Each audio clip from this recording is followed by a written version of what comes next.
म्हणजे पुण्यापासून 40 किलोमीटर अंतरावर आहे. एक नंबर मंदिर आहे ना बा. पिवळ्या सोन्याचंच गाव आहे हे. म्हणजे हैदीनं अठी आंघोळ घातल्या जाते. अठी लोक काही फिटनेससाठी नाही येत म्हणा, अठी खंडेरायाच्या दर्शनासाठी येतात. येळकोट येळकोट, जय मल्हार, चलो.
तर भाऊ, हे आता मीनं दर्शन घेतलं ते म्हणजे काहाचं, तर प्रति बालाजी.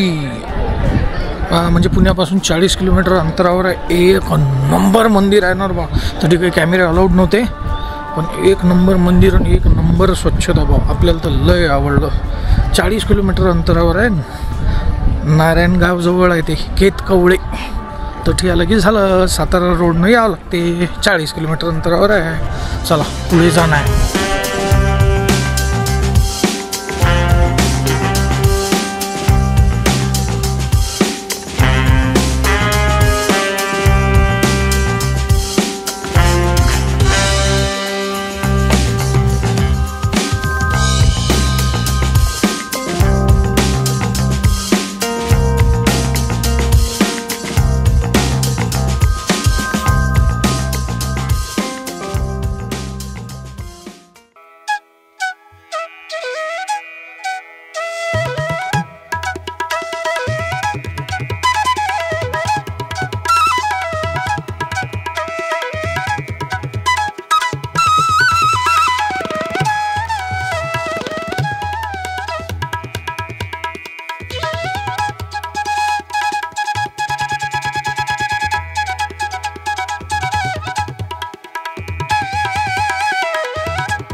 चला रे भाऊ, मग एक नवीन दिवस, नवीन प्रवास आणि ॲज युजल एक नवीन ठिकाण.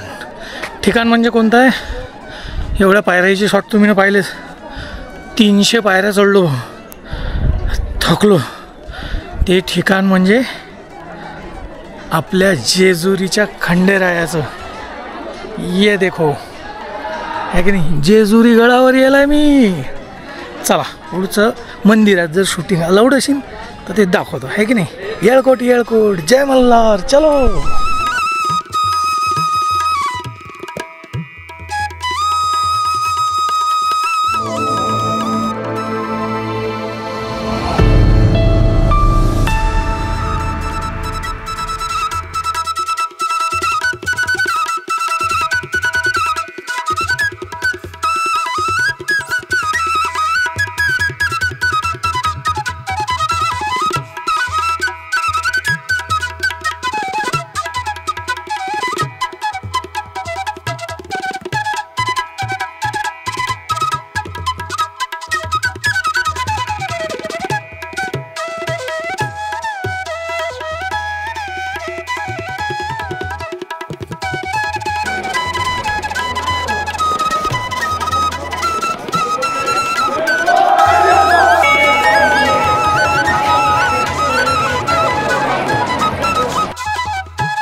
झालं रे बा दर्शन.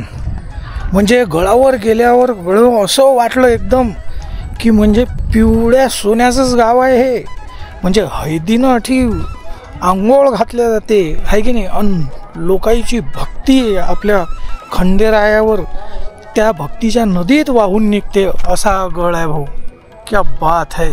आणि भाऊ जवळजवळ 300 पायऱ्या आहे. मी तर फॅप करू म्हणजे फिटनेस पाहिजे. अठी लोक काही फिटनेससाठी नाही येत म्हणा, अठी खंडेरायाच्या दर्शनासाठी येतात. थोडक्यात काय भाऊ तर इथं भक्ती म्हणजेच हयद, ते हयद म्हणजेच भक्ती. म्हणजे जेजुरी गाव म्हणजे पुणे जिल्ह्यातला आहे भाऊ. आणि पुण्यापासून जवळजवळ 45 ते 50 किलोमीटर अंतरावर आहे हा जेजुरी गड.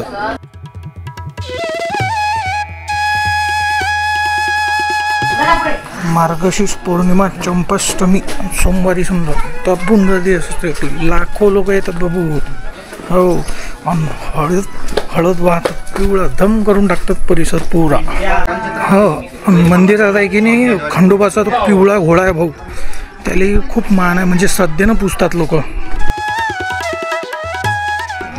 चला मग अपेक्षा आहे की हे ब्लॉग तुम्हाला आवडला असेल तर काय करतात ते लाईक, कमेंट, शेअर, सबस्क्राईब. चॅनलचं नाव लक्षात ठेवायचं वराडी विशाल.